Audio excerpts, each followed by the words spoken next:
I've had to reheat this coffee like 4 times because I keep forgetting about it. At a certain point, it just doesn't taste good anymore. Hey everybody, it's been a minute. So inside activities are more important now than ever. I hope that everyone is safe and well and staying home unless you're an essential worker. And if that's the case, thank you so much for everything that you've been doing. Something I ordered pre-pandemic that I'm really excited to have now is the You Are an Artist Assignments to Spark Creation by Sarah Green. I was originally a huge fan of her husband and her brother-in-law, the Green brothers, and I still am. I listen to almost all of their podcasts. And I studied art in college. I was an art major, and when I went to get my master's degree after my experience in Estonia, I started building stuff, and you can see some videos where I was creating and making. But after that first semester in my master's degree program, I let the actual making part of my life fall to the wayside. I got swept up in the book and in just, trying to pass school and all of these other things. So I have this book, and the first prompt is the surface test from Beck, and it says, "The ground is so much more than that place we direct our attention when we are trying to avoid eye contact or not trip. It is full of information, it's full of information, visual and textual, and carries traces of what has happened there. It's time to channel Beck, go on a walk with your eyes cast downwards, and pay close attention to the overlooked and banal." Is it banal or banal? I think it's Pay close attention to the overlooked faces and structures in your life. Whether you are in a place you know very well or are just visiting, you'll make a real and lasting record of a spot of ground and your time there. So there are a couple of ways that I'm going to change this prompt a little bit to suit my idea, but I have newsprint and Conte crayons from my undergrad degree, from my time studying art in my drawing class, which was one of my favorite classes in all of undergrad because it pushed me so hard. But I'm going to change the prompt a little bit because we're not going to be in this apartment in a month. We're planning to move back home to Memphis, Tennessee. Right now we're in Washington, D.C., but my partner got a really great job and I am looking for work. And so we figured that we might as well move home and do that closer to our families, especially during this time.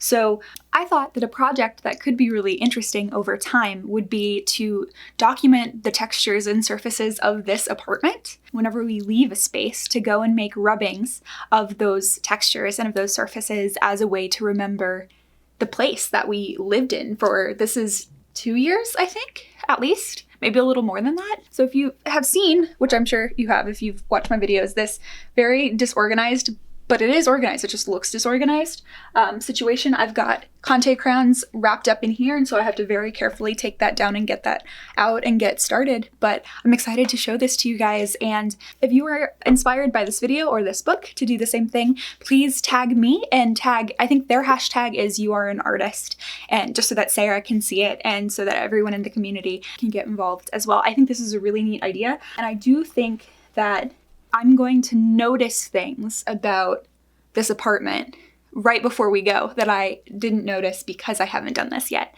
Maybe it would be a better idea to do this kind of thing when you first move into a place and there's not furniture and stuff everywhere, but I kind of like it as a goodbye.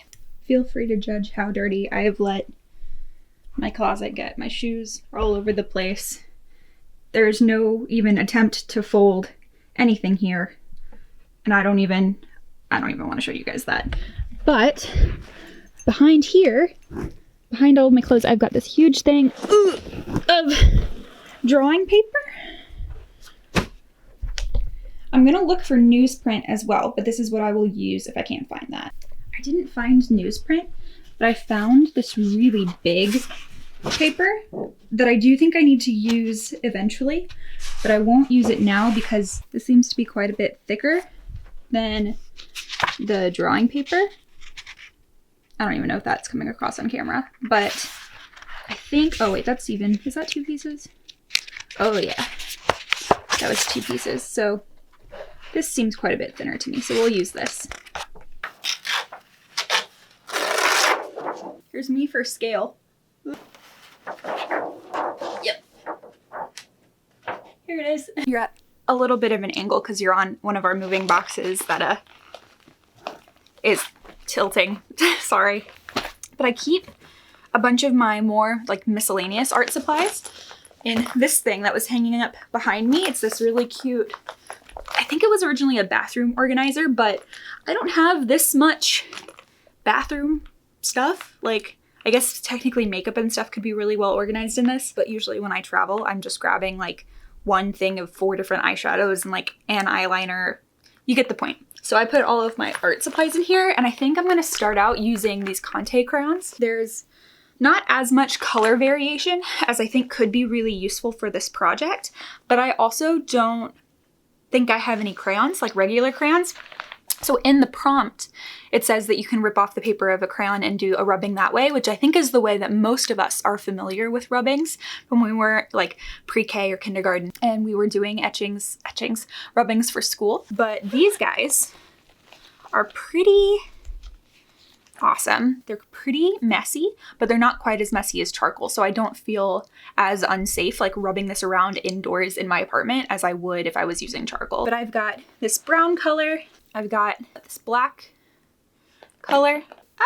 One of my favorite ones to use is this like more brown red color. You'd think an art major would know color names, but I cannot remember what this is called. And then I also do have white, which I remember from drawing class, we mostly used for highlights. And you know, maybe I'll decide that I want to highlight some textures after this. So yeah, that's what we're working with.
Okay.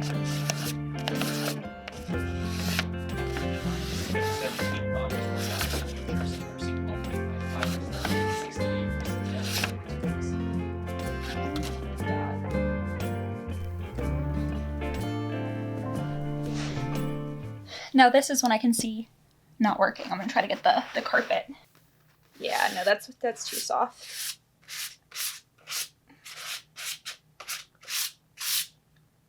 Oh well. Again, this is real gross, and I apologize.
Oh, you can kind of see it actually. Hold on.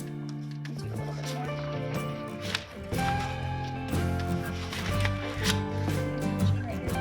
more. The kitchen and the bathroom tiles are basically the same. That's going to be the only thing on the ground that we get.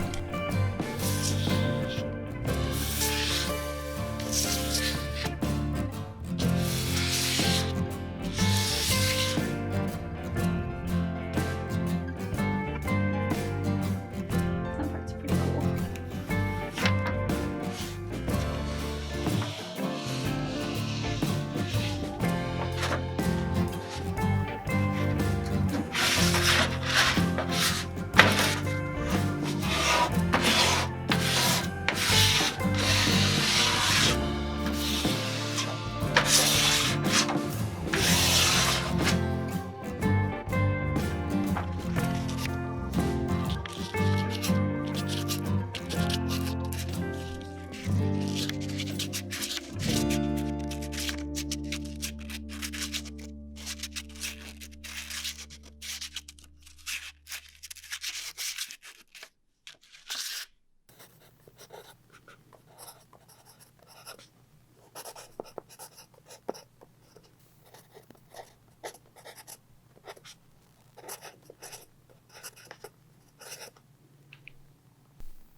That's it.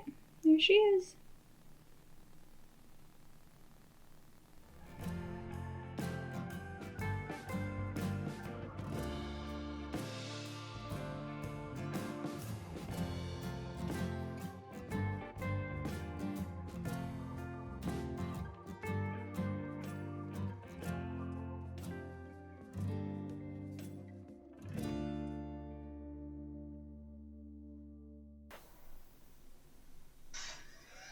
So that was the surface test prompt from the You Are an Artist book. I hope that you guys enjoyed it. If you would like more videos like this, give me a thumbs up so that I know, and leave a comment letting me know what kind of awesome surface textures you think you might want to play around with. Again, thank you so much for watching. Hit subscribe and have a great day. Why is my chest so red?